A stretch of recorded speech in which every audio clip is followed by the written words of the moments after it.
우리 아들 왔네. 밥은 먹었나? 네, 먹고 왔어요. 이거 읽어줘라. 우편 왔는데 뭔지 모르겠어.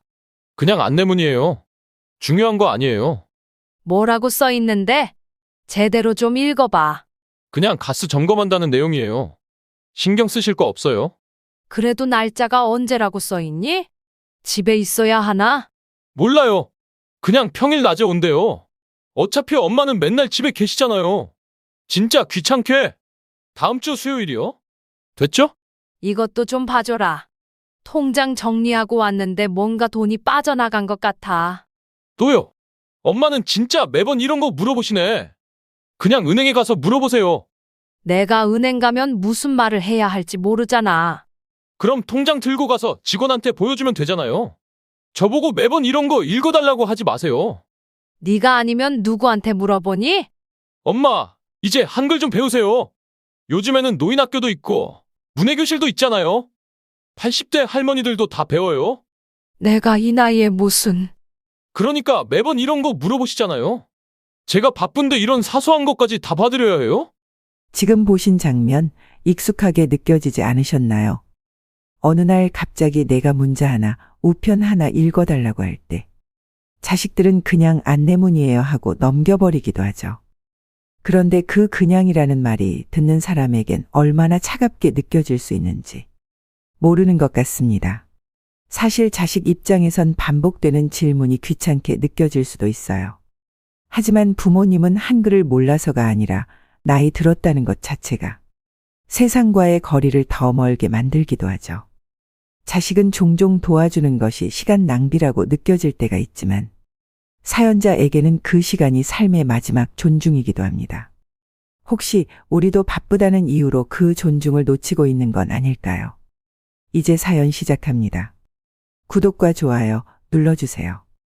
이런 이야기들이 더 많은 사람들한테 닿을 수 있게 저는 이 나이까지 살면서 후회하는 건 한 가지였습니다. 아들놈 민호를 교육을 더 시켰어야 했다는 것이었습니다. 하긴 제가 뭘 알았겠습니까? 제 일생은 그저 땅이랑 씨름하는 것이었으니까요. 저 박영수는 70년을 시골에서 농사만 지으며 살았습니다. 남편은 민호가 5살 때 떠났고 그 후로는 혼자서 아들을 키웠습니다. 손에 굳은 살이 박히도록 일했던 그 세월이 지금도 생생합니다. 비가 오나 눈이 오나 그 어떤 날씨에도 밭에 나가 일을 했으니까요. 시장에 가면 사람들이 제 농산물을 좋아했습니다. 영순 할머니 고추는 맵기도 하고 단단해서 좋아요. 이런 말을 들으면 그동안의 고생이 싹 가셨습니다. 저는 숫자는 잘 알았습니다. 얼마를 받아야 하는지, 거스름돈은 얼마인지 그런 건 눈 감고도 계산할 수 있었습니다. 손가락 하나로도 숫자를 후루룩 더하고 빼는 것은 제게 어려운 일이 아니었습니다. 그렇게 벌어서 아들 민호를 키웠죠. 할머니,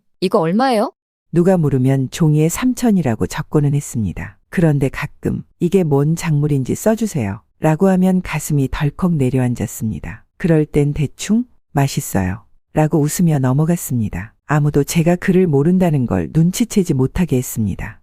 부끄러웠으니까요. 한 번은 어떤 젊은 주부가 할머니, 이 고추는 매운 건가요? 설명 좀 써주세요 라고 했을 때 저는 얼굴이 화끈거리며 말로 설명해 드릴게요. 지금 바빠서요 라고 둘러댔던 기억이 납니다. 아들은 서울에서 좋은 회사에 다니게 되었고 가끔 고향을 내려올 때면 어머니 덕분입니다. 큰절을 했습니다. 그런 말을 들을 때마다 제 마음은 뿌듯했습니다. 하지만 서로 대화를 할 때면 아들의 눈빛이 달라지는 것을 느꼈습니다. 특히 제가 우편물을 읽지 못하고 이게 뭐라고 쓰여 있니? 라고 물을 때마다 아들의 표정이 굳어지는 것을 보았습니다. 한 번은 아들이 친구들과 통화할 때 어머니는 아직도 옛날 사람이라 라고 말하는 것을 우연히 듣게 되었는데 그때 느꼈던 서러움은 지금도 생생합니다. 어머니, 이제 제가 다 해드릴게요. 신경 쓰지 마세요. 아들은 항상 이렇게 말했습니다. 처음에는 효심이라고 생각했지만 나중에는 그 말 속에 숨겨진 창피함이 느껴졌습니다. 아들이 대학 동창들을 데려와 저희 집에서 식사할 때가 있었는데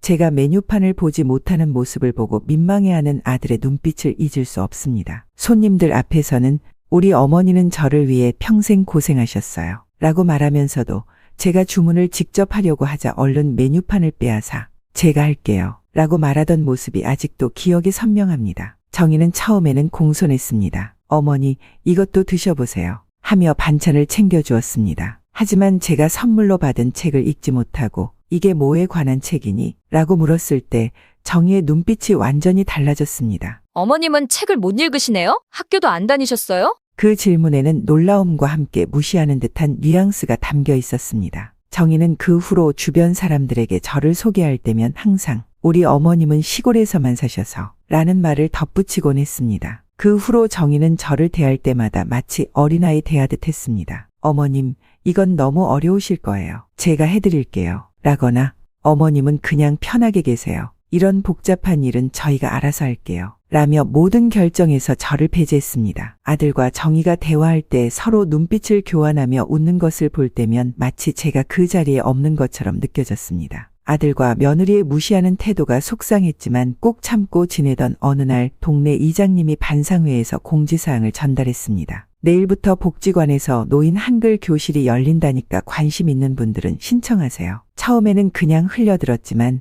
집으로 돌아오는 길에 그 말이 자꾸 머릿속을 맴돌았습니다. 내가 한글을 배운다면 가슴이 두근거렸습니다. 밤새 고민했습니다. 내 나이에 무슨 공부냐, 창피하지 않을까, 나 같은 늙은이가 배워서 뭐하나 하는 생각도 들었습니다. 하지만 아들과 며느리 앞에서 느꼈던 부끄러움과 무력감을 떠올리자 결심이 서기 시작했습니다. 안 되면 그만두면 되지. 한번 해보자. 다음 날 아침 복지관으로 향하는 발걸음이 무거웠습니다. 입구에서 한참을 망설였습니다. 들어가려다 돌아서기를 반복하다가 마침내 용기를 내어 문을 열었습니다. 안에는 저와 비슷한 또래의 할머니들이 여럿 앉아 있었습니다. 그 모습에 조금 안심이 됐습니다. 어서 오세요. 새로 오신 분이시죠? 선생님이 친절하게 맞아주셨습니다. 선생님은 생각보다 젊었지만 눈빛이 따뜻했습니다. 자, 여기 앉으세요. 오늘부터 함께 배워봐요. 처음 받아든 연필이 낯설었습니다. 손에 익은 괭이와 호미와는 달랐습니다. 하지만 생각보다 어렵지 않았습니다. 가, 나, 달라. 하나씩 따라 쓰는데 제 이름 박영순의 박자를 쓸 수 있게 되었을 때의 기쁨이란 농사지어서 첫 수확을 했을 때보다도 더 큰 성취감이 밀려왔습니다. 잘하시네요.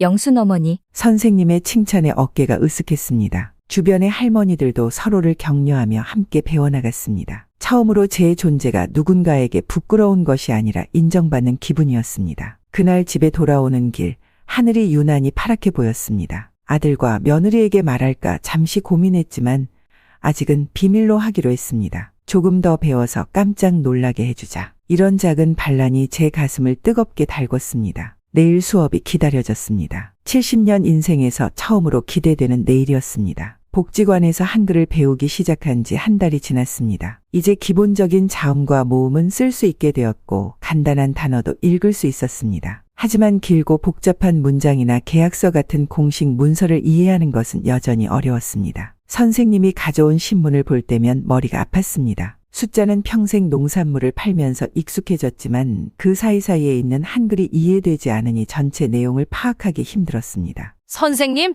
저 이거 못하겠어요. 하루는 너무 답답해서 포기하고 싶다고 말했습니다. 영순 어머니, 당신은 농사를 처음 지었을 때부터 잘하셨나요? 선생님의 질문에 저는 고개를 저었습니다. 그럼요.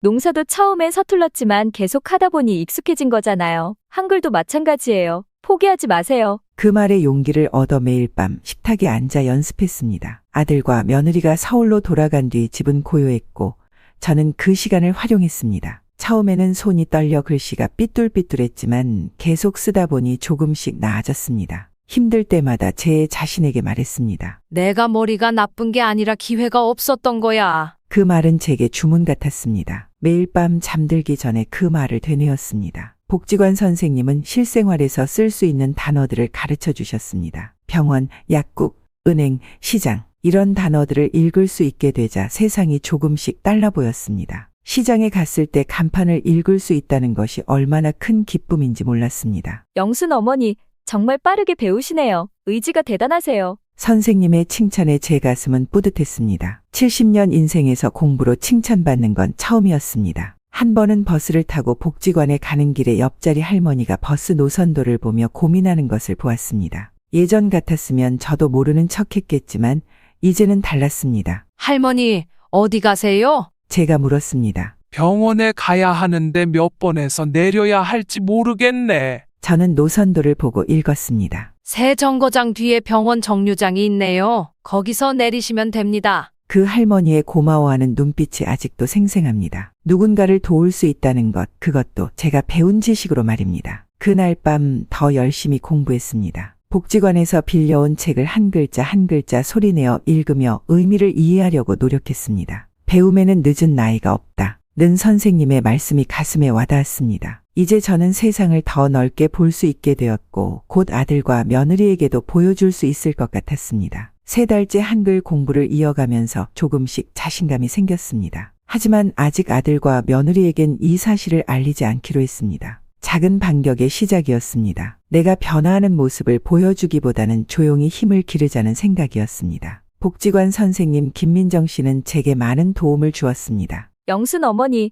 농산물 판매하신 돈은 어떻게 관리하세요? 어느 날 선생님이 물었습니다. 아들이 은행 일을 도와줘요. 내가 글을 몰라서 통장도 제대로 못 보니까. 선생님은 잠시 생각하더니 말했습니다. 이제 기본적인 숫자와 글자는 읽으실 수 있잖아요. 직접 관리해보는 건 어떨까요? 제가 도와드릴게요. 그 말에 가슴이 두근거렸습니다. 그동안 아들은 제가 번 돈을 관리해준다며 통장을 맡아왔습니다. 통장을 만들 때도 제가 옆에서 동행만 했을 뿐 실제로 어떻게 돈이 들어오고 나가는지 확인한 적은 없었습니다. 다음 날 선생님과 함께 은행에 갔습니다. 새 통장을 만들고 싶은데요. 제가 직접 은행원에게 말했습니다. 처음으로 제 입으로 말한 것입니다. 은행원은 친절하게 절차를 설명해 주었고 저는 떨리는 손으로 서류에 이름을 썼습니다. 비록 서툴렀지만 제 손으로 쓴 첫 공식 서명이었습니다. 통장 비밀번호는 기억하기 쉬운 걸로 정하세요. 선생님이 조언했습니다. 저는 제 생일로 정했습니다. 이제 머릿속에 새겨진 숫자였습니다. 그날부터 시장에서 농산물을 팔아번 돈은 모두 새 통장에 넣었습니다. 매주 금요일 장날이면 판매 후 곧장 은행에 들러 입금했습니다. 처음에는 창구 직원에게 부탁했지만 곧 ATM 기계 사용법도 배웠습니다. 입금이라는 글자를 알아보고 버튼을 누를 수 있다는 것이 신기했습니다. 한 달 후 통장 정리를 하러 갔을 때 가슴이 뛰었습니다. 창구 직원이 통장을 내밀자 조심스럽게 펼쳐보았습니다. 그동안 입금한 내역과 잔액이 찍혀 있었습니다. 숫자는 능숙하게 읽을 수 있었기에 얼마가 모였는지 단번에 알 수 있었습니다. 놀라웠습니다. 제가 번 돈이 이렇게 많았다니. 어머니, 잔액 확인하셨어요? 창구 직원이 물었습니다. 네, 확인했어요. 당당하게 대답했습니다. 더 이상 누군가의 도움 없이 제 돈을 확인할 수 있다는 사실이 기뻤습니다. 집에 돌아와 통장을 베개 밑에 숨겼습니다. 아직 아들에게 말하고 싶지 않았습니다. 이것은 제 작은 비밀이자 첫 번째 독립이었습니다. 시간이 지나면서 통장의 숫자는 조금씩 늘어갔고 그와 함께 제 자신감도 커져갔습니다. 어버이날에 아들과 며느리가 방문한다고 연락이 왔을 때 처음으로 보여줄 것이 생겼다는 생각에 설레었습니다. 어버이날 아침 일찍 일어나 집안을 깨끗이 청소했습니다. 아들과 며느리가 온다니 설레는 마음에 닭도 잡고 된장찌개도 끓였습니다. 텃밭에서 가장 싱싱한 상추와 쑥갓을 뜯어 씻어놓고 김치도 새로 담갔습니다. 이제 한글을 배운 지 4개월이 되었지만 여전히 그들에게는 비밀로 하고 있었습니다. 정오쯤 아들의 검은색 승용차가 마당에 들어섰습니다. 반가운 마음에 대문까지 나가 맞이했습니다. 어머니, 오랜만이에요. 건강해 보이네요. 아들이 환하게 웃으며 인사했습니다. 며느리는 가방을 들고 뒤따라 들어왔습니다. 어서 와라. 밥 먹고 가지? 준비한 음식을 내놓으며 기쁨을 감추지 못했습니다. 식사는 화기애애하게 진행되었습니다. 아들은 회사 이야기를, 며느리는 서울 생활 이야기를 했습니다. 하지만 식사가 끝나고 차를 마실 때쯤 분위기가 바뀌었습니다. 어머님, 어버이날 선물은 특별히 준비 못했어요. 대신 좋은 소식이 있어요. 며느리가 가방에서 서류 봉투를 꺼냈습니다.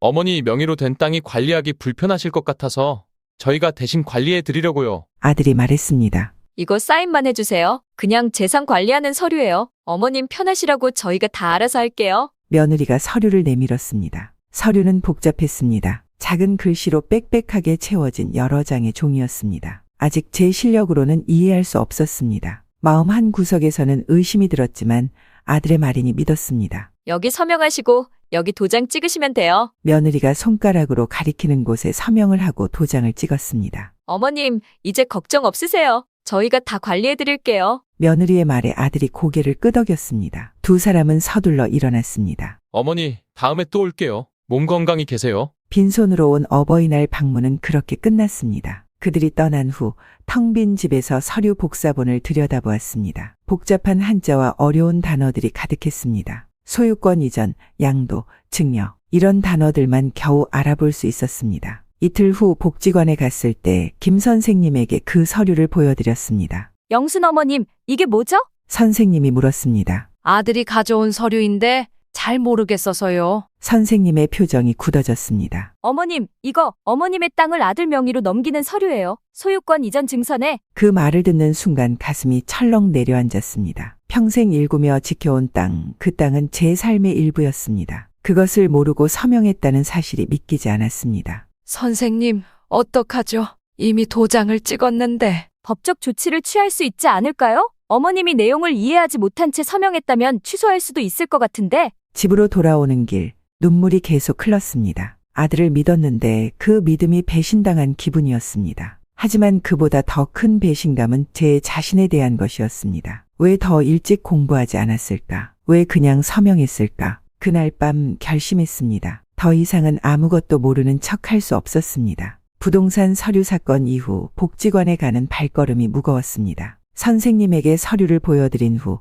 제 실수가 복지관 사람들에게도 알려질까 두려웠습니다. 그러나 선생님은 비밀을 지켜주셨고 평소처럼 수업을 진행했습니다. 수업이 끝난 후 같은 반 김옥자 할머니가 다가왔습니다. 옥자 씨는 저보다 몇 살 적지만 더 똑똑해 보였고 한글도 저보다 빨리 배우고 있었습니다. 영순 씨, 오늘 왜 그렇게 우울해 보여? 무슨 일 있었어? 옥자 씨의 따뜻한 관심에 갑자기 눈물이 났습니다. 교실 박벤치에 앉아 옥자 씨에게 모든 이야기를 털어놓았습니다. 아들과 며느리가 가져온 서류, 제가 모르고 서명한 것, 그리고 그것이 제 땅을 넘기는 서류였다는 사실까지. 옥자 씨는 제 손을 꼭 잡았습니다. 당신이 사인한 게 무슨 내용인지는 알고 한 거예요? 그 질문에 저는 고개를 떨궜습니다. 아니, 몰랐어. 아들이니까 믿었지. 말을 하는 순간 부끄러움과 배신감이 밀려왔습니다. 스스로가 한심하게 느껴졌습니다. 영순 씨, 나도 비슷한 경험이 있어. 옥자 씨의 말에 고개를 들었습니다. 내 아들도 몇 년 전에 내 집을 담보로 대출을 받았어. 물론 내가 모르게. 나중에 은행에서 연체 통지서가 왔을 때 알게 됐지. 그때 내가 그를 몰랐으면 집을 잃었을 거야. 그럼 어떻게 해결했어? 제가 물었습니다. 변호사를 찾아갔어. 다행히 법적으로 해결됐지. 영순 씨, 우리가 그를 몰라서 당한 일이지만 이제는 배우고 있잖아. 더 열심히 배워서 다시는 속지 말자. 집으로 돌아오는 길, 옥자 씨의 말이 계속 머릿속을 맴돌았습니다. 더 열심히 배워서 다시는 속지 말자. 그 순간 결심했습니다. 지금보다 더 열심히, 더 빨리 한글을 익혀야 했습니다. 그날부터 제 공부 방식이 완전히 달라졌습니다. 복지관 수업이 끝나면 집에 와서도 2시간 이상 연습했습니다. 책은 물론이고 신문, 약봉지, 은행 서류, 심지어 고지서까지 닥치는 대로 읽었습니다. 모르는 단어는 사전을 찾아보거나 다음날 선생님께 물었습니다. 특히 법률 용어와 계약 관련 단어들을 집중적으로 익혔습니다. 계약, 증서, 소유권, 양도, 취소, 무효 이런 단어들이 더 이상 낯설지 않도록 매일 외웠습니다. 옥자 씨와는 더욱 가까워졌습니다. 서로 도우며 공부했고 때로는 옥자 씨의 집에서 함께 복습하기도 했습니다. 옥자 씨는 법률 상담소에서 일하는 딸이 있어서 유용한 정보도 많이 알려주었습니다. 영순 씨, 우리 나이에 배우는 게 어렵지만 그만큼 절실하잖아. 이제는 누구도 우리를 무시하지 못하게 하자. 옥자 씨의 말에 힘을 얻었습니다. 매일 밤 잠들기 전에 거울을 보며 다짐했습니다. 나는 할 수 있다. 이제 다시는 속지 않을 거야. 그렇게 한 달, 2달이 지나면서 제 실력은 놀랍게 향상되었습니다. 이제는 간단한 계약서도 이해할 수 있었고 복잡한 문장도 천천히 읽을 수 있게 되었습니다. 선생님도 제 변화에 놀라워했습니다. 복지관에 다닌 지 6개월이 지났습니다. 하루하루 배운 것들이 쌓이더니 이제는 간단한 문서를 읽고 이해할 수 있게 되었습니다. 신문 헤드라인도 읽을 수 있고 약봉투에 적힌 복용법도 알아볼 수 있었습니다. 세상이 점점 넓어지는 기분이었습니다. 영순 어머니, 오늘은 편지 쓰기를 배워볼까요? 선생님의 제안에 설레었습니다. 남에게 편지를 쓴다는 것, 그것은 전에 꿈도 꿀 수 없었던 일이었습니다. 선생님은 우선 자기소개 편지를 써보라고 했습니다. 종이 앞에 앉아 한참을 고민했습니다. 무엇을 써야 할지, 어디서부터 시작해야 할지 막막했습니다. 그러다 문득 떠오르는 문장이 있었습니다. 떨리는 손으로 한 글자 한 글자 정성스럽게 썼습니다. 나는 박영순입니다. 나는 참 행복한 사람입니다. 글씨는 삐뚤삐뚤했지만 제 마음을 담은 첫 문장이었습니다. 문장을 완성하는 순간 가슴이 뭉클해졌습니다. 70년을 살아오면서 처음으로 제 생각을 글로 표현한 것입니다. 그것이 이렇게 큰 힘이 될 줄 몰랐습니다. 정말 잘 쓰셨네요. 선생님의 칭찬에 웃음이 나왔습니다. 그날 복지관을 나서는 발걸음이 어느 때보다 가벼웠습니다. 집에 돌아와 생각했습니다. 이제 아들에게 말해볼까? 그동안 비밀로 했던 한글 공부를 이제는 당당하게 알리고 싶었습니다. 용기를 내어 아들 부부에게 전화를 걸었습니다. 여보세요, 어머니? 아들의 목소리가 들렸습니다. 응, 아들아, 기쁜 소식이 있어. 심호흡을 하고 말했습니다. 내가 요즘 복지관에 다니면서 한글을 배우고 있어. 이제 조금씩 읽고 쓸 수 있게 됐어. 잠시 전화기 너머로 침묵이 흐르더니 아들이 말했습니다. 어머니, 그 나이에 뭐하러 그런 걸 배워요? 그냥 편하게 사세요. 그 말에 가슴이 아팠습니다. 아들은 제 변화를 축하해주기는커녕 오히려 못마땅해 하는 듯했습니다. 그래도 이제 간단한 편지도 쓸 수 있고 신문도 조금씩 읽을 수 있어서 좋아. 제가 다시 말했습니다. 그때 옆에서 며느리의 목소리가 들렸습니다. 누구예요? 어머니요. 아들이 대답했습니다. 전화기가 건네지는 소리가 들렸고 며느리가 받았습니다. 어머님, 안녕하세요? 무슨 일 있으세요? 내가 요즘 한글을 배우고 있다고 아들에게 말하고 있었어. 며느리는 전화를 뺏어서 그냥 편히 친구분들이랑 놀러 다니세요 라고 말하며 귀엽다고 말했습니다. 말투는 상냥했지만 그 안에 담긴 무시하는 뉘앙스가 느껴졌습니다. 마치 제가 한글을 배운다는 것이 귀여운 노인네의 소일거리 정도로 여기는 듯했습니다. 그래, 알았어. 더 말하고 싶지 않아 전화를 끊었습니다. 손이 떨렸습니다. 기쁜 마음으로 알린 소식인데 이런 반응을 받을 줄은 몰랐습니다. 아들과 며느리는 제가 변화하는 것을 원하지 않는 것 같았습니다. 어쩌면 제가 계속 무지한 상태로 있길 바라는 것일까요? 한글 공부를 시작한 지 8개월째 저는 이제 복잡한 문서도 천천히 읽어나갈 수 있게 되었습니다. 옥자 씨의 조언대로 과거에 서명했던 서류들을 모두 찾아 확인하기로 마음먹었습니다. 아들이 서울에 가져간 것도 있을 테지만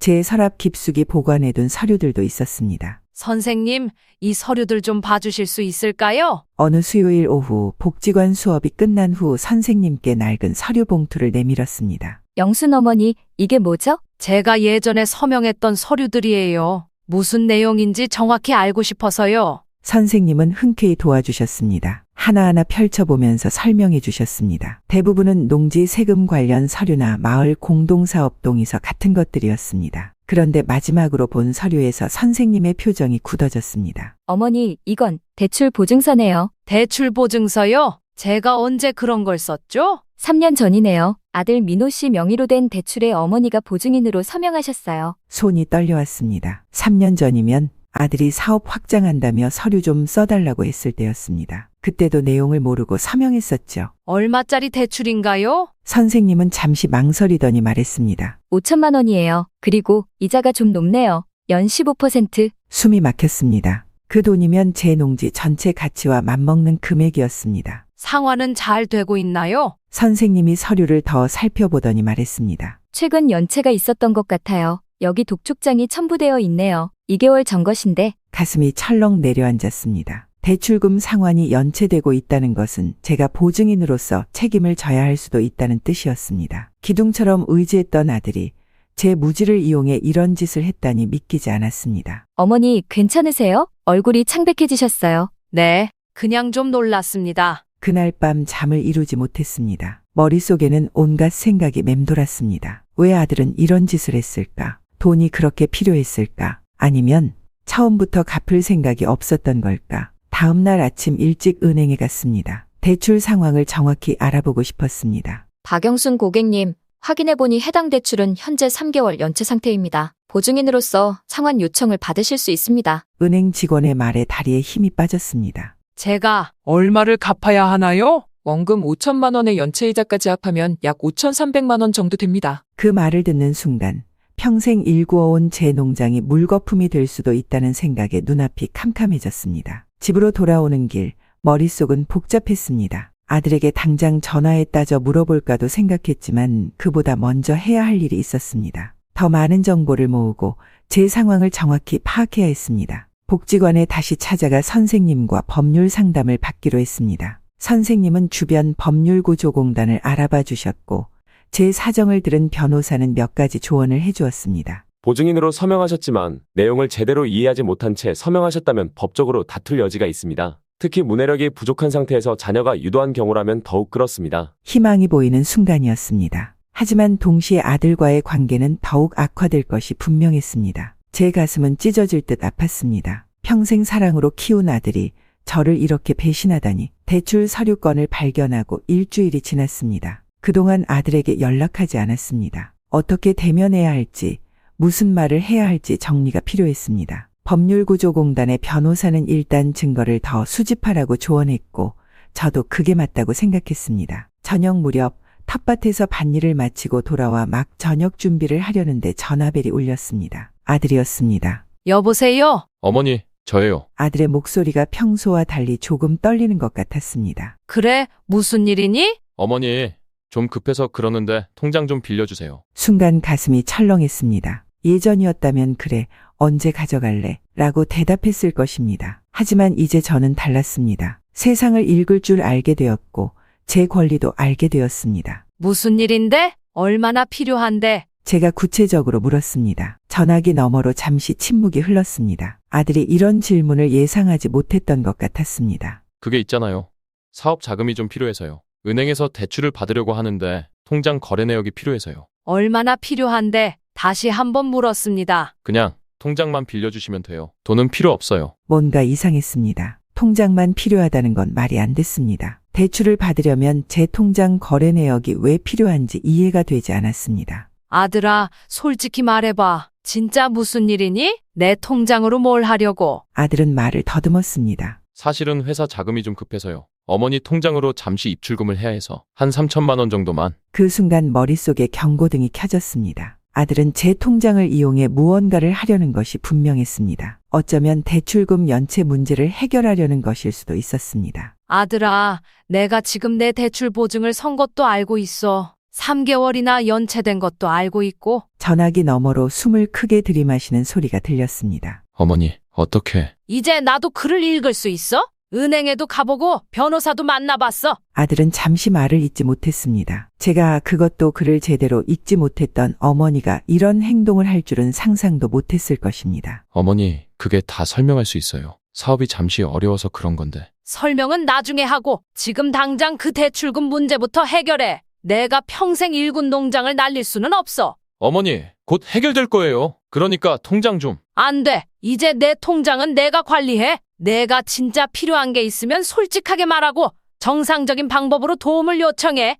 어머니! 아들의 목소리가 높아졌습니다. 하지만 곧 진정하는 것 같았습니다. 알겠어요. 죄송합니다. 다음에 찾아뵐게요. 전화를 끊은 후 한동안 그 자리에 서 있었습니다. 손은 떨렸지만 마음은 단단했습니다. 제가 한 말은 옳았습니다. 이제 저는 더 이상 속지 않을 것입니다. 아들의 전화를 받은 다음 날 아침, 일찍 일어나 서둘러 준비했습니다. 오늘은 은행에 가서 모든 것을 확실히 알아볼 작정이었습니다. 더 이상 안개 속을 걷는 기분으로 살고 싶지 않았습니다. 버스를 타고 읍내 은행으로 향했습니다. 창밖으로 보이는 풍경이 늘 보던 그대로였지만 제 마음은 이전과 완전히 달랐습니다. 이제는 스스로 서류를 읽고 질문하고 판단할 수 있다는 자신감이 있었습니다. 은행에 도착해 번호표를 뽑고 기다렸습니다. 제 차례가 되자 창구로 다가갔습니다. 안녕하세요. 통장 거래 내역을 자세히 확인하고 싶습니다. 네, 통장과 신분증 좀 보여주시겠어요? 직원이 친절하게 대답했습니다. 통장과 신분증을 내밀자 직원은 컴퓨터에 뭔가를 입력했습니다. 박영순 고객님,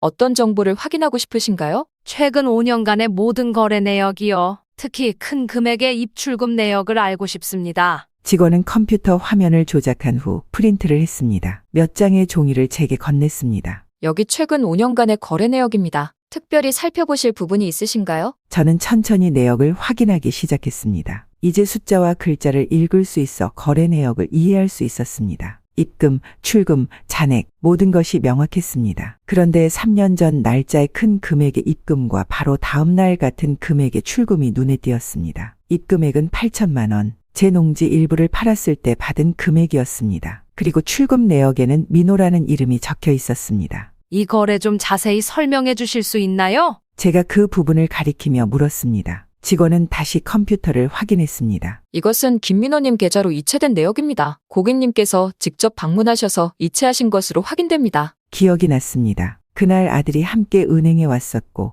저는 그저 서명만 했습니다. 어머니 농지 판 돈 제가 잘 투자해서 불려드릴게요. 라고 했던 아들의 말이 떠올랐습니다. 그 돈이 다시 제 계좌로 들어온 적이 있나요? 직원은 다시 내역을 살폈습니다. 아니요. 해당 금액이 다시 입금된 내역은 없습니다. 혹시 제 명의로 된 다른 계좌가 있을까요? 확인해 보겠습니다. 없습니다. 이 통장 하나밖에 없네요. 8천만 원.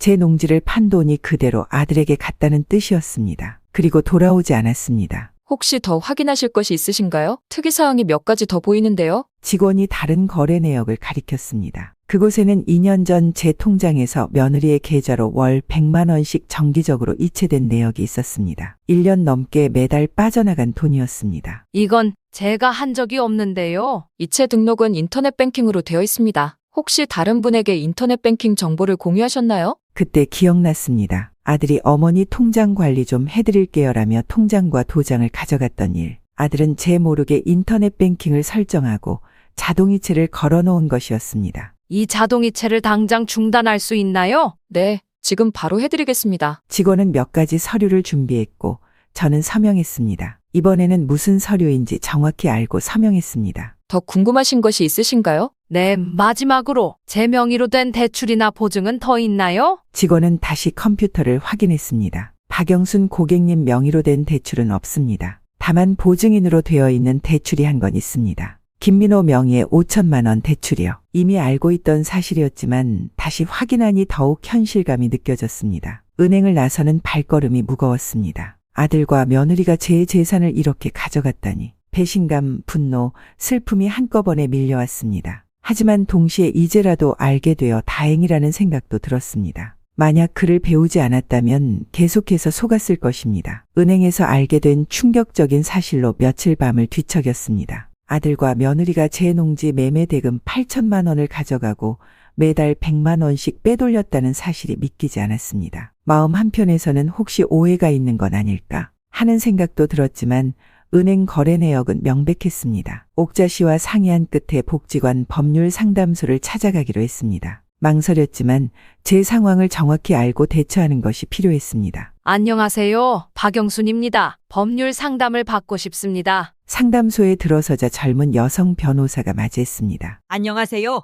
박 어르신, 무슨 일로 오셨나요? 깊은 숨을 들이마시고 제 상황을 설명했습니다. 한글을 몰랐던 것, 아들과 며느리에게 속아 재산을 빼앗긴 것, 대출 보증인이 된 것까지 모든 것을 털어놓았습니다. 변호사는 제 이야기를 경청한 뒤 심각한 표정으로 말했습니다. 박 어르신, 이건 명백한 범죄입니다. 문해력이 부족한 노인을 대상으로 한 재산 편취는 엄연한 범죄 행위예요. 법적 조치를 취하면 재산을 돌려받을 가능성이 높습니다. 법적 조치라뇨? 그게 무슨 뜻인가요? 아드님과 며느님을 형사 고소하는 겁니다. 사기죄와 횡령죄로요. 그리고 민사소송을 통해 빼앗긴 재산을 돌려받을 수 있습니다. 아들을 고소한다는 것, 그건 상상도 할 수 없었습니다. 아니, 그렇게까지는 하고 싶지 않아요. 그래도 내 아들인데. 변호사는 이해한다는 듯 고개를 끄덕였습니다. 어르신의 마음 충분히 이해합니다. 하지만 알아두셔야 할 것은 이런 행위는 단순한 가족 간의 문제가 아니라 법적으로 명백한 범죄라는 점입니다. 그리고 앞으로도 계속될 수 있어요. 그럼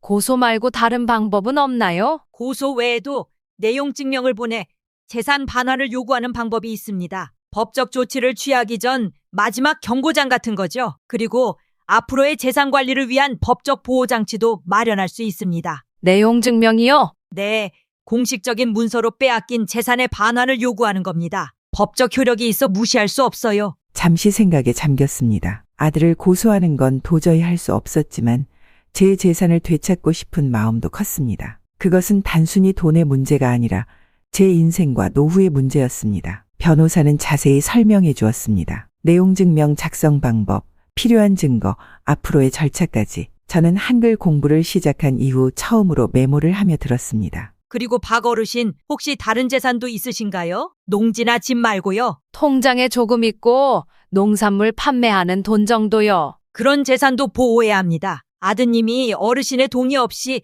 접근할 수 없도록 조치를 취해야 해요. 상담을 마치며 변호사가 마지막으로 말했습니다. 어르신, 한 가지 더 말씀드리자면 가족이라고 해서 이런 행동이 용납되는 건 아닙니다. 오히려 가족이기에 더 큰 배신이죠. 어르신의 결정을 존중하지만 스스로를 보호하는 일도 중요합니다. 복지관을 나서는 길, 마음이 무거웠습니다. 제가 평생 사랑하고 키운 아들이 이런 짓을 했다는 사실이 너무 아팠습니다. 아들을 고소할 수는 없었지만 적어도 제 권리는 되찾아야 했습니다. 내용 증명을 공부하던 중에 아들의 생일이 다가왔습니다. 법적 조치를 취하기 전에 마지막으로 화해의 기회를 주고 싶었습니다. 어쩌면 이것이 모두 오해일지도 모른다는 희망도 있었습니다. 그래서 아들에게 특별한 선물을 준비했습니다. 바로 제가 직접 쓴 편지였습니다. 사흘 밤을 새워 편지를 썼습니다. 글씨는 서툴렀지만 한 글자 한 글자의 마음을 담았습니다. 저의 사랑 그리고 실망감, 용서와 화해의 마음까지 모든 것을 솔직하게 담았습니다. 사랑하는 아들에게 너의 생일을 축하한다. 어머니가 이렇게 글로 마음을 전하는 것이 어색하겠지만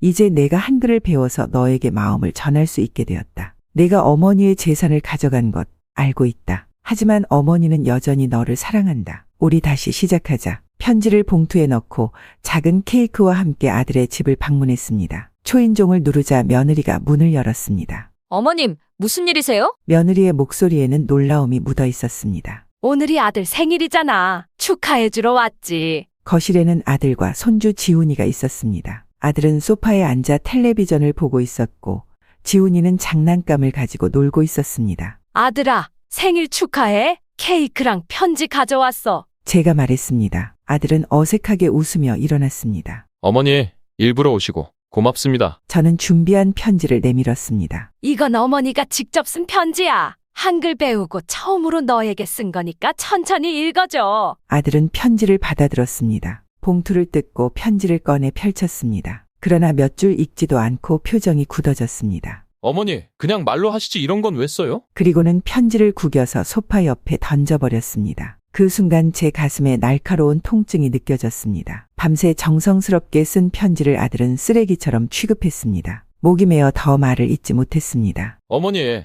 저희가 지금 좀 바빠요. 케이크는 고마워요. 나중에 연락드릴게요. 아들은 저를 거실에서 현관으로 안내하듯 등을 떠밀었습니다. 너무 충격적이어서 말도 나오지 않았습니다. 그렇게 쫓겨나다시피 아들의 집을 나왔습니다. 집으로 돌아오는 버스 안에서 눈물이 멈추지 않았습니다. 아들이 이렇게까지 변했다는 것이 믿기지 않았습니다. 일주일 후 손주 지훈이가 갑자기 저희 집을 찾아왔습니다. 학교를 마치고 혼자 버스를 타고 온 것이었습니다. 지훈아, 웬일이니? 학교 끝나고 할머니 보러 왔어? 반가운 마음에 지훈이를 안아주었습니다. 할머니, 제가 심부름 왔어요. 아빠가 할머니 통장 좀 가져오래요. 아들은 이제 아이까지 이용하는 것이었습니다. 아빠가 그랬니? 왜 통장이 필요하대? 잘 모르겠어요. 그냥 급하다고. 지훈이에게 간식을 주고 거실에 앉혔습니다. 텔레비전을 틀어주고 저는 부엌에서 차를 준비했습니다. 그때 지훈이가 혼잣말처럼 중얼거렸습니다. 할머니, 아빠가 그러는데 할머니가 글 읽을 줄 알게 되면 우리한테 안 좋대. 할머니 재산 관리하는 거랑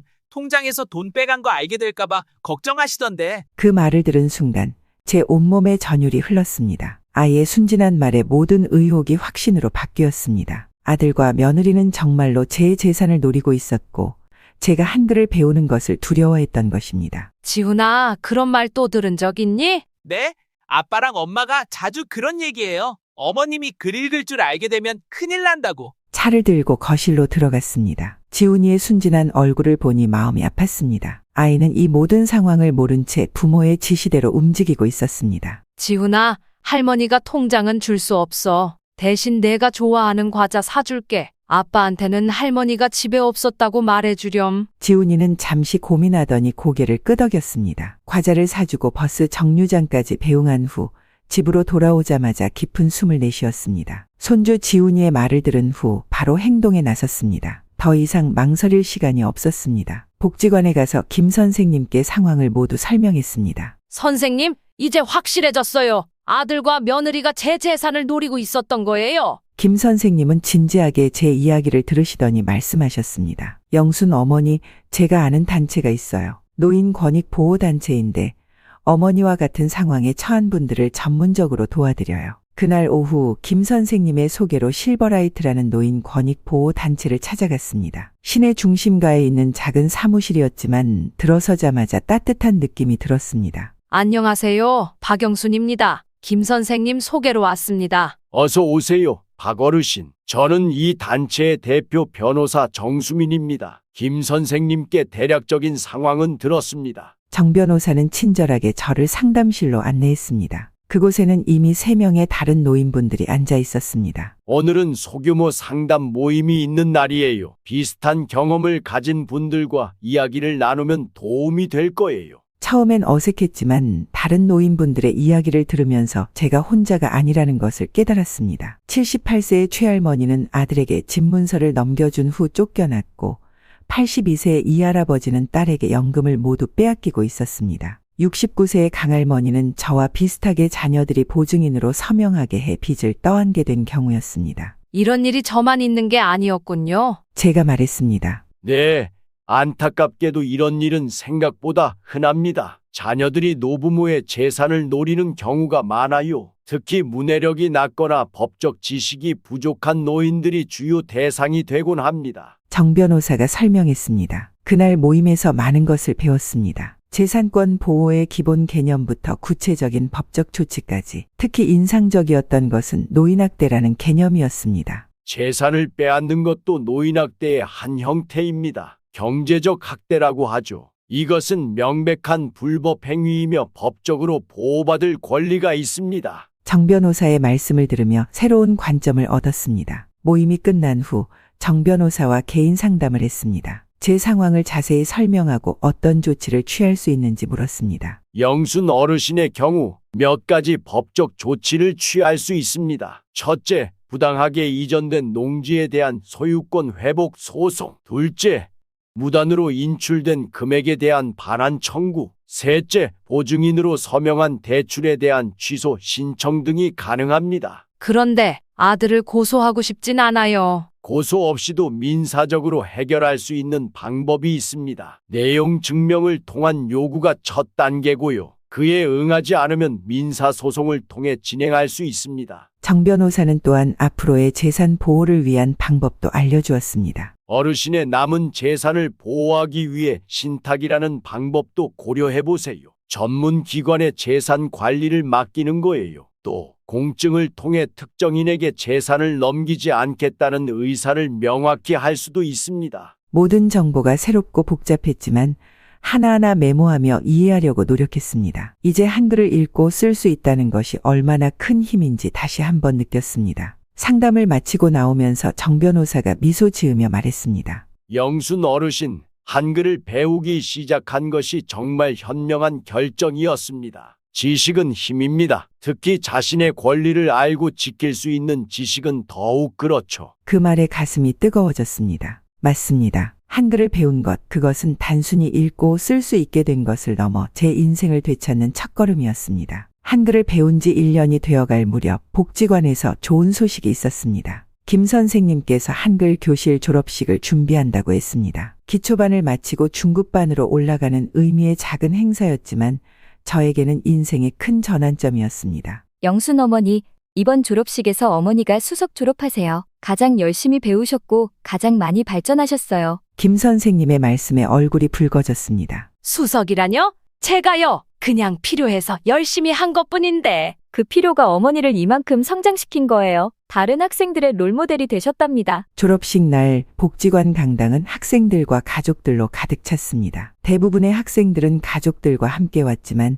저는 혼자였습니다. 아들 부부에게는 알리지 않았습니다. 아직은 때가 아니라고 생각했습니다. 그러나 예상치 못한 손님이 있었습니다. 바로 옥자 씨와 복지관 다른 친구들이었습니다. 그들은 제 졸업을 축하하기 위해 꽃다발을 준비해 왔습니다. 영순이 축하해. 내가 정말 자랑스러워. 옥자 씨가 꽃다발을 건네며 말했습니다. 졸업식은 간소했지만 의미가 깊었습니다. 기초반을 마친 10명의 학생들이 각자 짧은 소감을 발표했고 수료증을 받았습니다. 그리고 마지막으로 수석 졸업생 발표가 있었습니다. 이번 기초반 수석 졸업생은 박영순 어르신입니다. 어르신께서는 70세라는 나이에도 불구하고 가장 빠른 발전을 보여주셨습니다. 박영순 어르신을 무대로 모시겠습니다. 떨리는 마음으로 무대에 올랐습니다. 김 선생님이 수료증과 함께 작은 트로피를 건네주었습니다. 소감 한 말씀 부탁드립니다. 갑자기 마이크가 눈앞에 있었습니다. 준비된 말은 없었지만 가슴에서 우러나오는 말을 했습니다. 1년 전까지만 해도 저는 세상을 제대로 읽지 못했습니다. 글자를 몰라서 많은 어려움을 겪었고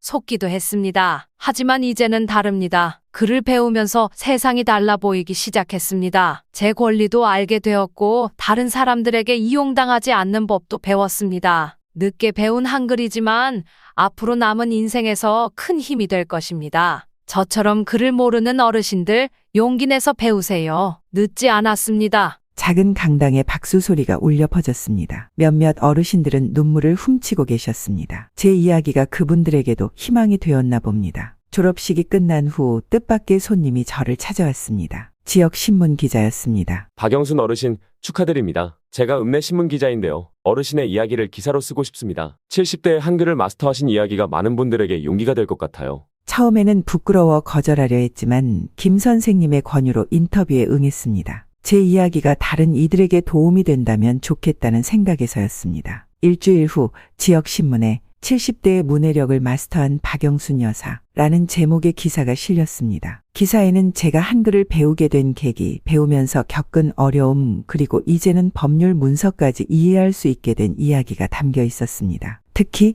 문해력은 단순히 글자를 읽는 능력을 넘어 자신의 권리를 지키는 도구라는 제 말이 강조되어 있었습니다. 옥자 씨는 신문을 10부나 사서 제게 가져왔습니다. 영순이, 내가 이제 유명인사야. 이거 소중히 간직해. 신문을 보며 가슴이 뭉클했습니다. 농사만 짓던 시골 할머니가 이렇게 신문에 실리다니 꿈만 같았습니다. 그때 문득 생각이 스쳤습니다. 아들과 며느리에게 보여줘야겠다. 이것은 단순한 자랑이 아니라 제가 얼마나 변했는지 보여주는 증거였습니다. 용기를 내어 신문 한 부를 봉투에 넣고 짧은 메모를 썼습니다. 이제 나도 세상을 제대로 읽을 수 있어. 봉투를 우체통에 넣으면서 가슴이 두근거렸습니다. 아들 부부가 어떤 반응을 보일지 궁금했습니다. 화를 낼까요? 놀랄까요? 아니면 무시할까요? 그로부터 3일 후 아들로부터 전화가 왔습니다. 어머니, 신문 봤어요. 아들의 목소리는 평소와 달리 조금 경직되어 있었습니다. 그래, 어떻게 생각하니?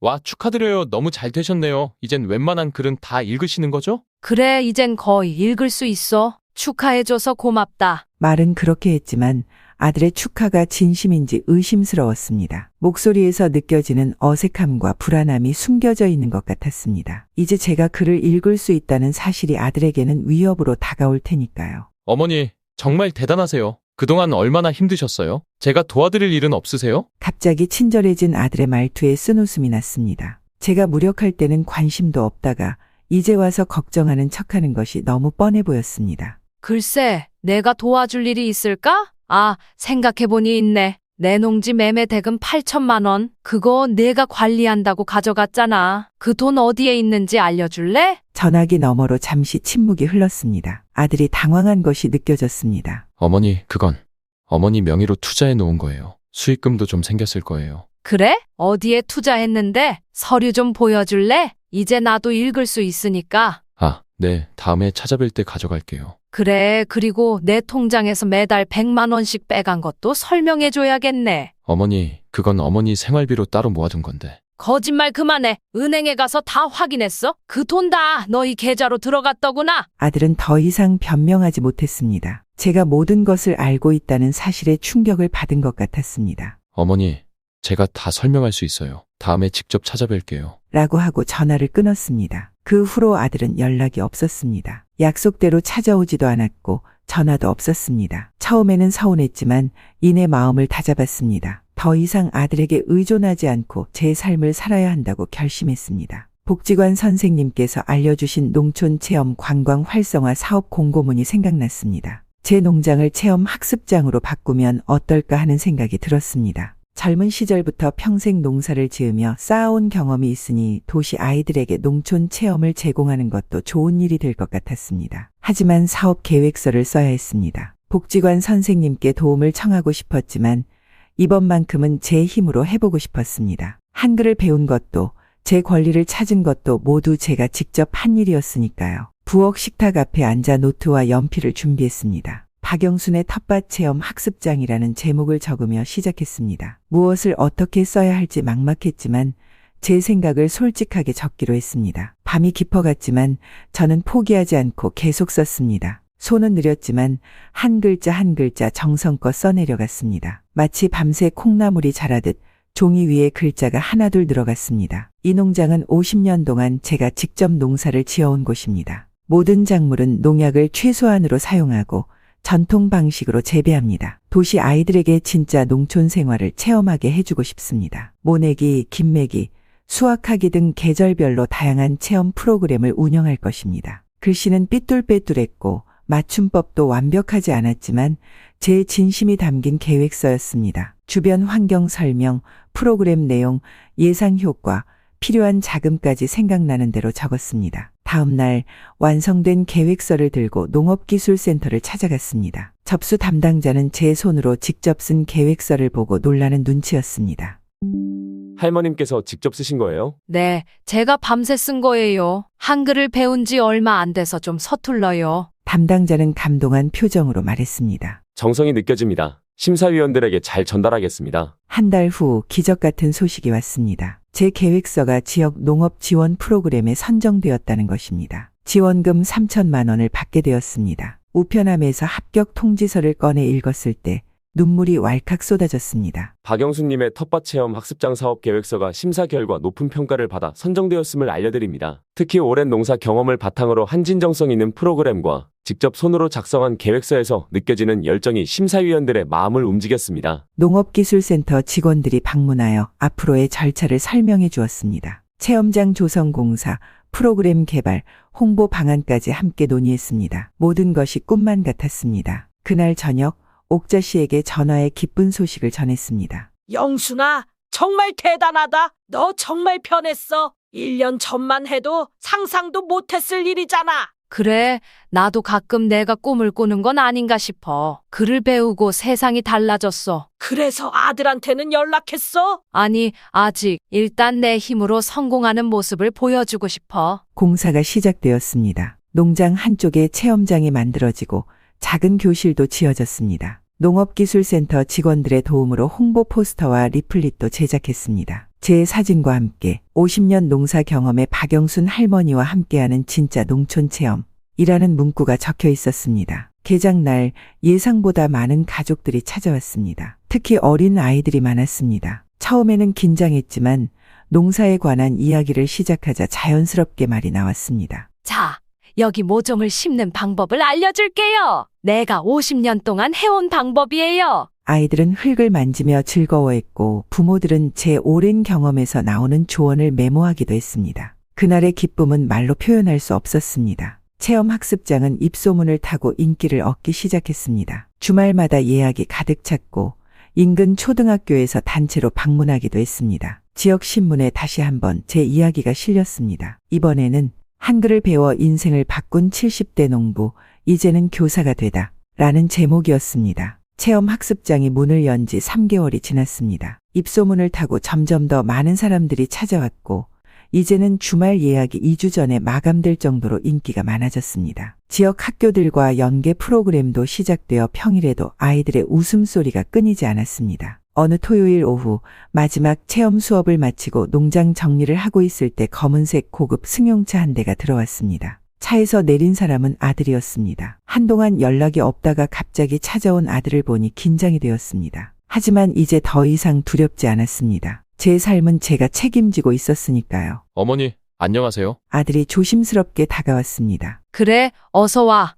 오랜만이구나. 여기가 어머니가 하시는 체험 학습장인가 보네요. 생각보다 크고 잘 되어 있어서 놀랐어요. 그래, 요즘 사람들이 많이 찾아와. 어린 아이들에게 농사 짓는 법을 가르쳐주면서 즐겁게 지내고 있어. 아들은 체험장을 둘러보며 감탄했습니다. 정성껏 가꾼 텃밭, 아이들이 직접 수확한 채소를 요리해 볼 수 있는 작은 주방, 농촌 생활을 설명하는 사진과 글이 붙어 있는 교실까지 제가 직접 계획하고 만든 공간이었습니다. 어머니, 솔직히 말해서 이렇게 잘 될 줄은 몰랐어요. 정말 대단하세요. 아들의 표정에는 진심이 묻어 있었습니다. 하지만 곧 그의 표정이 변했습니다. 그런데 어머니, 이제 좀 쉬셔야 하지 않을까요? 나이도 있으신데 이렇게 매일 일하시면 건강에 안 좋아요. 이제 그만하고 서울로 와서 우리랑 살아요. 여기서 뭐 하려고 이러세요? 그 말을 듣는 순간 이전의 기억이 떠올랐습니다. 아들과 며느리가 저를 무시하던 때, 제가 한글을 배운다고 했을 때 보였던 반응들, 그리고 제 재산을 가져갔던 일까지 모든 것이 선명하게 떠올랐습니다. 아들아, 내 생각보다 난 훨씬 강해. 내가 농사를 지어 혼자 너를 키웠던 것처럼 이젠 내 스스로 농장을 경영할 거야. 이제 숫자뿐만 아니라 글도 읽고 쓸 수 있으니까. 제 목소리는 떨리지 않았습니다. 자신감이 넘쳤습니다. 아들은 잠시 말을 잇지 못했습니다. 어머니, 그래도 이 나이에 계속 일하시는 건 내 나이가 몇 살인지 너보다 내가 더 잘 알아. 하지만 나이는 숫자에 불과해. 나는 지금 행복해. 내가 하고 싶은 일을 하고 많은 사람들에게 도움을 주고 있어. 이런 보람을 느끼며 사는 게 얼마나 행복한지 너는 모를 거야. 아들의 표정이 복잡해졌습니다. 저를 걱정하는 마음도 있었겠지만 제가 이렇게 독립적으로 변한 것이 불편한 것 같기도 했습니다. 그리고 솔직히 말할게. 나는 아직 너와 며느리를 완전히 믿지 못해. 내 재산을 빼앗으려 했던 일을 잊지 않았어. 물론 용서는 했지만 다시 너희와 살면서 똑같은 일을 겪고 싶진 않아. 아들은 고개를 숙였습니다. 부끄러움이 역력했습니다. 그럼 앞으로 어떻게 지내실 계획이세요? 이 체험장을 더 발전시킬 거야. 다음 달부터는 노인 대상 프로그램도 시작할 예정이야. 실버 세대들이 함께 텃밭을 가꾸며 소통하는 공간을 만들고 싶어. 아들의 눈에 감동의 빛이 어렸지만 이내 그 표정이 미묘하게 변했습니다. 가만히 생각에 잠기더니 다시 입을 열었습니다. 그래도 어머니, 이런 일은 젊은 사람들이 하는 거예요. 나이 드신 분이 이렇게 매일 사람들 상대하고 프로그램 운영하고 너무 무리하시는 거 아닌가요? 여전히 아들은 제가 스스로 할 수 있다는 사실을 온전히 믿지 못하는 것 같았습니다. 제 능력을 인정하면서도 한편으로는 여전히 저를 보호해야 할 늙은 어머니로 보고 있었습니다. 어머니, 솔직히 말씀드릴게요. 이 땅을 팔면 서울에서 좋은 아파트를 살 수 있어요. 여기서 고생하지 마시고 편하게 사세요. 제가 모시고 살지는 않더라도 가까이에서 자주 찾아뵐 수 있잖아요. 아들의 말에 살짝 웃음이 나왔습니다. 여전히 제 농장과 재산에 관심이 있는 것인지 아니면 진심으로 저를 걱정하는 것인지 구분하기 어려웠습니다. 땅을 판다고? 내가 평생 일군 이곳이 얼마나 소중한지 너는 모르는구나. 말도 안 되는 소리 하지 마라. 하지만 어머니, 나이가 드시면 건강이 걱정되잖아요. 여기선 아프시면 바로 병원에 가기도 어렵고. 그건 내가 걱정할 일이 아니야. 내 건강은 내가 알아서 챙길게. 그리고 옥자 씨와 복지관 친구들이 있으니 걱정 말고. 아들은 잠시 말을 멈추더니 다른 접근법을 시도했습니다. 어머니, 사실은 애엄마가 많이 반성하고 있어요. 어머니께 잘못한 건 뉘우치고 있거든요. 서울에 오시면 며느리도 정성껏 모실 거예요. 그래? 그렇다면 기쁘구나. 하지만 내가 서울에 가야 며느리가 잘해주는 게 아니라 여기 내 공간에 찾아와서 진심으로 사과하고 관계를 회복하려고 노력하는 게 먼저 아닐까? 아들은 무슨 말을 더 해야 할지 몰라 당황한 듯 했습니다. 이전처럼 쉽게 저를 설득할 수 없다는 사실에 혼란스러워 보였습니다. 아들아, 너도 이제 생각을 바꿔야 할 때가 온 것 같아. 나는 더 이상 무조건 내 말을 따르는 어머니가 아니야. 내 삶은 내가 선택하고 내 결정은 내가 책임질 거야. 내가 진심으로 나를 생각한다면 내 선택을 존중해 주렴. 아들은 뭔가 더 말하려다 그만두고 깊은 한숨을 내쉬었습니다. 알겠어요.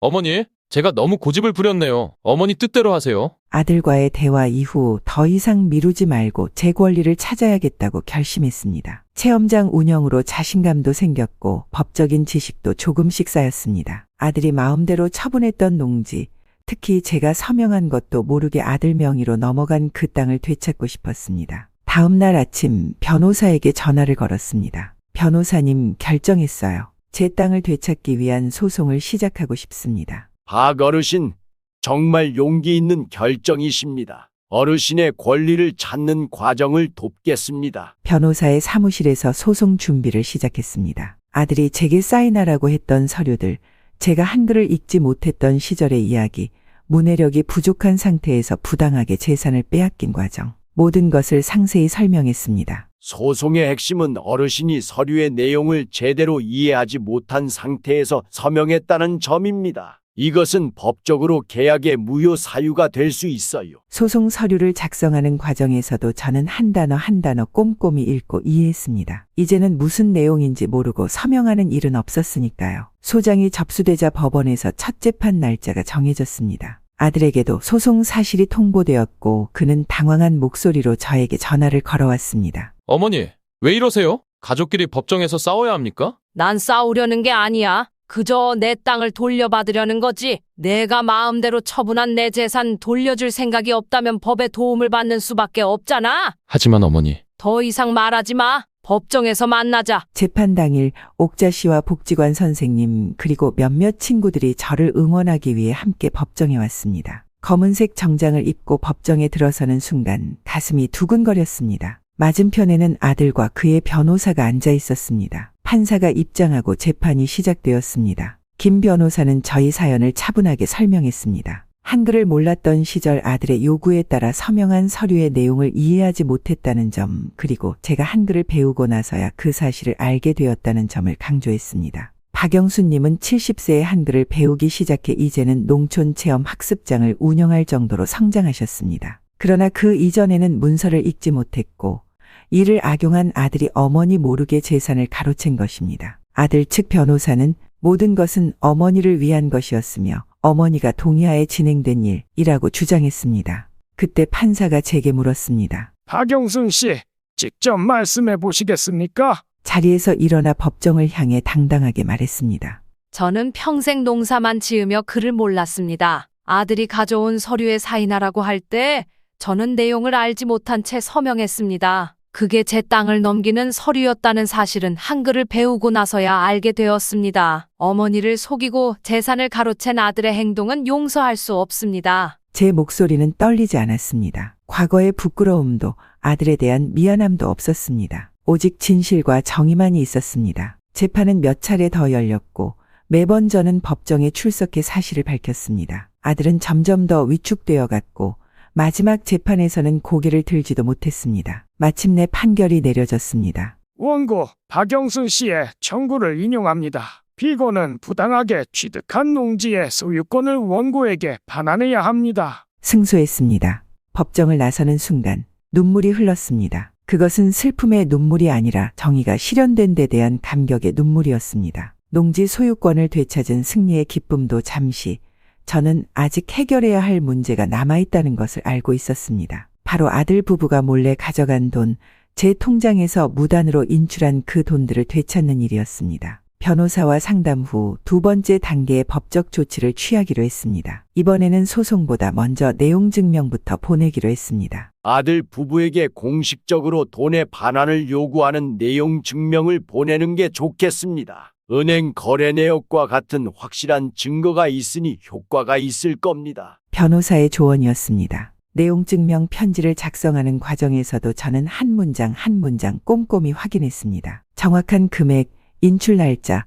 상환 요구 기한까지 모든 내용이 명확했습니다. 김민호, 박정희 귀하. 본인의 통장에서 2019년 6월부터 2021년 5월까지 총 24회에 걸쳐 매월 100만 원씩 무단으로 인출된 금액 2,400만 원과 2018년 8월 일시 인출된 8천만 원, 총 1,400만 원의 반환을 요구합니다. 2주 이내에 상환하지 않을 경우 법적 조치를 취할 것임을 알려드립니다. 내용 증명을 발송하고 기다렸습니다. 아들에게서 즉각적인 반응은 없었습니다. 전화도 없었고 방문도 없었습니다. 하지만 옥자 씨를 통해 소문이 들려왔습니다. 영순아, 사람들 말로는 내 아들이 요즘 부산하게 돌아다닌대. 차도 팔려고 내놓았다고 하더라. 일주일 후 드디어 아들로부터 연락이 왔습니다. 목소리가 평소와 달리 격앙되어 있었습니다. 어머니, 왜 이러세요? 저희 가족 망신시키려고 작정하신 겁니까? 망신? 누가 누구를 망신시키는 거니? 내가 내 돈을 몰래 가져간 게 누구 잘못인데? 그건 그래도 이렇게 법적으로 하시면 주변 사람들이 다 알게 되잖아요. 그럼 어쩌겠니? 내 돈 돌려줄 생각은 있는 거니? 전화기 너머로 한숨소리가 들렸습니다. 돌려드리겠습니다. 하지만 시간이 좀 필요해요. 얼마나? 일단 차를 팔기로 했어요. 외제차요. 그걸 팔면 일부는 갚을 수 있을 것 같아요. 그래, 그러렴. 하지만 2주 안에 해결해야 한다는 건 변함없어. 내용 증명을 받은 지 10일 후 아들이 직접 찾아왔습니다. 얼굴색이 좋지 않았고 평소보다 옷차림도 소박했습니다. 그의 손에는 서류 봉투가 들려 있었습니다. 어머니, 이거 차 판 영수증이에요. 5천만 원에 팔았습니다. 일단 이 돈부터 갚으려고 왔어요. 서류를 받아 확인했습니다. 정말로 고급 외제차를 판 영수증이었고 입금 내역도 첨부되어 있었습니다. 나머지는 애엄마, 그동안 모아둔 가방이랑 보석 같은 것들을 처분하고 있어요. 그걸 팔면 3천만 원 정도 더 마련할 수 있을 것 같아요. 처음으로 아들의 모습에서 진정한 반성의 기색이 느껴졌습니다. 그동안의 사치스러운 생활이 결국 저의 돈으로 이루어졌다는 것을 이제야 깨달은 듯했습니다. 그리고 나머지는 월급에서 조금씩 갚아나가겠습니다. 매달 얼마씩 드릴게요. 계약서를 작성하자. 얼마를 언제까지 갚을 것인지 명확히 해두는 게 좋겠어. 김 변호사의 도움을 받아 상환 계약서를 작성했습니다. 아들은 차와 명품을 판 돈 8천만 원을 즉시 상환하고 나머지 2,400만 원은 24개월에 걸쳐 매달 100만 원씩 갚기로 했습니다. 계약서에 사인하는 아들의 손이 떨렸습니다. 예전에 제가 내용도 모르고 사인했던 것과는 달리 이번에는 모든 내용을 명확히 알고 진행되는 계약이었습니다. 아들 부부로부터 돈을 되찾은 후에도 제 마음속에는 여전히 한 가지 걱정이 남아 있었습니다. 내가 죽은 후에 내 재산은 어떻게 될까? 아들 부부가 일시적으로 반성하는 모습을 보여도 그들의 본성이 완전히 바뀌었다고 확신할 수 없었습니다. 그래서 마지막 복수, 아니 마지막 안전장치를 준비하기로 했습니다. 김태준 변호사를 다시 찾아갔습니다. 변호사님, 이제 제 유언장을 작성하고 싶어요. 네, 어르신, 현명한 결정이십니다. 유언장은 어르신의 뜻을 사후에도 존중받을 수 있게 해주는 중요한 문서니까요. 변호사와 함께 유언장 내용을 하나하나 꼼꼼히 작성했습니다. 이제 글을 읽고 쓸 수 있으니 모든 내용을 직접 확인하고 결정할 수 있었습니다. 제 재산 중 상당 부분을 문해력 향상 프로그램에 기부하고 싶어요. 저처럼 글을 몰라 어려움을 겪는 노인들이 배울 수 있는 기회를 주고 싶어요. 좋은 생각입니다. 구체적으로 얼마를 기부하시겠어요? 재산의 60%를 문해력 향상 프로그램과 농촌 노인들을 위한 복지 사업에 기부할게요. 제 체험 학습장은 그 목적으로 계속 운영되길 바라고요. 아드님에게는 얼마를 남기시겠어요? 법정 상속분만 남겨주세요. 그 이상은 필요 없을 것 같아요. 법정 상속분은 제 재산의 약 20% 정도였습니다. 아들이 기대했을 금액보다 훨씬 적었지만 법적으로 문제가 없는 최소한의 금액이었습니다. 그리고 손자 지훈이에게는 교육 신탁을 설정하고 싶어요. 지훈이가 대학을 졸업할 때까지 교육 비용으로만 사용될 수 있게요. 아들과 며느리가 함부로 손댈 수 없게 해주세요. 변호사는 모든 내용을 꼼꼼히 기록했고 공증 절차를 밟았습니다. 이제 제 유언장은 법적으로 효력이 있는 공식 문서가 되었습니다. 공증된 유언장 사본을 아드님에게 전달하시겠어요? 네, 알려줄 필요가 있을 것 같아요. 이건 협박이 아니라 제 진심이니까요. 며칠 후 변호사를 통해 유언장 사본이 아들 부부에게 전달되었습니다. 예상대로 그들의 반응은 격렬했습니다. 그날 저녁 아들이 황급히 찾아왔습니다. 어머니, 이게 무슨 소리예요? 재산의 대부분을 기부한다고요? 아들의 얼굴은 창백했고 목소리는 떨렸습니다. 뒤에서는 며느리가 눈물을 흘리고 있었습니다. 그래, 내 뜻이야. 내 재산은 내가 원하는 대로 쓸 권리가 있잖아. 하지만 어머니, 그동안 저희가 잘못한 것 사과했잖아요. 돈도 다 갖고 있고. 그건 너희가 가져간 걸 돌려준 것뿐이야. 내가 남은 재산을 어떻게 할지는 별개의 문제지. 아들 부부는 한동안 말을 잇지 못했습니다. 그들에게는 충격적인 소식이었을 것입니다. 그동안 당연히 상속받을 거라고 생각했던 재산이 대부분 기부된다는 사실이. 어머니, 다시 한번 생각해 주세요. 저희가 뭘 더 해야 하나요? 그 말에 제가 미소를 지었습니다. 뭘 더 해야 하냐고. 진심으로 반성하고 바르게 살면 되는 거야. 남의 것을 탐내지 말고 자신의 능력으로 정직하게 살아가는 거지. 이튿날이 마침 어버이날이었습니다. 아들 부부는 어떤 반응을 보일지 궁금했습니다. 아침 일찍 일어나 텃밭일을 하고 있는데 우체부가 우편물을 가져왔습니다. 아들 부부가 보낸 카드와 작은 선물이었습니다. 선물보다 더 눈길을 끈 것은 카드에 적힌 글이었습니다. 아들의 삐뚤빼뚤한 글씨로 쓰인 짧은 편지였습니다. 어머니, 어버이날 축하드립니다. 정말 죄송합니다. 단순한 사과였지만 형식적인 것으로 보이지는 않았습니다. 하지만 저는 좀 더 확실한 메시지를 전하고 싶었습니다. 저도 손편지를 쓰기로 했습니다. 이제는 한글을 배워 제 생각을 글로 표현할 수 있으니까요. 식탁에 앉아 정성스럽게 편지를 썼습니다. 글씨는 여전히 서툴렀지만 제 마음을 담아 한 글자 한 글자 정성껏 적었습니다. 내가 글을 배운 건 나 자신을 위한 것이었어. 너희를 미워하지 않아. 하지만 이제는 내 인생을 스스로 책임질 거야. 내 재산은 내가 원하는 대로 쓸 것이고 앞으로 너희와의 관계는 너희의 진정성에 달렸다. 물질적인 것보다 중요한 건 우리 가족의 진정한 행복이야. 너희가 정직하고 바르게 살아간다면 그것이 내게는 가장 큰 선물이 될 거야. 편지를 봉투에 넣어 아들의 집으로 보냈습니다. 그리고 기다렸습니다. 아들의 반응이 궁금했습니다. 저녁 무렵 예상치 못하게 아들이 혼자 찾아왔습니다. 눈이 붉어 있었고 손에는 제가 보낸 편지가 들려 있었습니다. 어머니, 그러더니 갑자기 무릎을 꿇고 울기 시작했습니다. 정말 죄송합니다. 제가 너무 이기적이었어요. 어머니를 생각하지 않고 그저 재산만 바라봤어요. 어머니가 글을 배우는 것도 못마땅해 했고 어머니의 성장을 진심으로 축하하지 못했어요. 처음 보는 아들의 모습이었습니다. 지금까지 본 어떤 사과보다도 진실되어 보였습니다. 아들의 어깨가 흐느낌으로 떨렸습니다. 어머니가 글을 배우고 세상을 읽게 되고 체험장을 운영하는 모습을 보면서 저는 부끄러웠어요. 어머니는 그 나이에도 계속 발전하는데 저는 그저 남의 것을 탐내며 살았으니까요. 아들을 일으켜 세우고 의자에 앉혔습니다. 울지 마. 늦지 않았어. 이제라도 바른 길로 가면 되는 거야. 어머니, 유언장 내용은 바꾸지 마세요. 그대로 두세요. 저는 어머니의 뜻을 존중할게요. 어머니의 재산이 좋은 일에 쓰이는 게 맞는 것 같아요. 저도 이제부터 제 힘으로 살아갈게요. 그 말이 진심인지 아닌지 확신할 수 없었지만 적어도 이 순간만큼은 아들이 진정으로 반성하고 있다는 느낌이 들었습니다. 그리고 지훈이를 위한 교육 신탁도 좋은 생각이에요. 아이에게 올바른 가치관을 물려주는 게 중요하니까요. 대화를 마치고 아들이 돌아간 후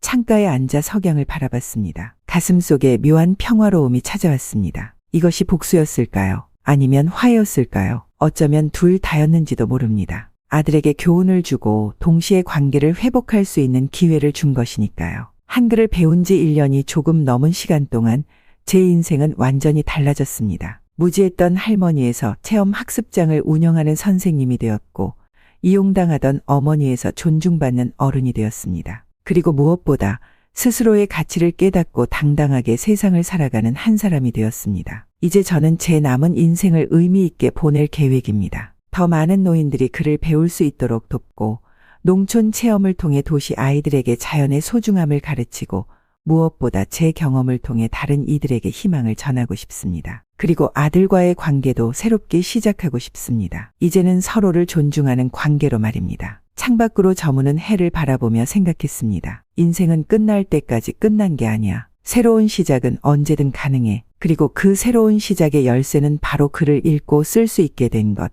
세상을 읽을 수 있게 된 것이었습니다. 여러분, 이 이야기를 통해 우리는 어떤 나이에도 배움의 가치가 얼마나 큰지 다시 한번 느낄 수 있었습니다. 박영순 할머니처럼 70대에 한글을 배워 인생을 완전히 바꾸신 분의 용기가 정말 대단하지 않으신가요? 우리 주변에도 이런 분들이 계실 수 있습니다. 글을 읽지 못해 많은 어려움을 겪고 계신 어르신들 또는 자신의 권리를 제대로 알지 못해 불이익을 당하고 계신 분들이 있을지 모릅니다. 그분들에게 도움의 손길을 내밀어 주세요. 그리고 여러분 자신의 삶도 돌아보시길 바랍니다. 지금 배우기엔 너무 늦었다고 생각하시나요? 박영순 할머니처럼 용기를 내어 첫걸음을 내딛는다면 여러분의 인생도 새롭게 피어날 수 있습니다. 오늘도 영상 시청해 주셔서 감사합니다. 더 많은 감동적인 이야기로 찾아뵙겠습니다. 구독과 좋아요 그리고 여러분의 소중한 댓글도 잊지 마세요. 다음 영상에서 만나요.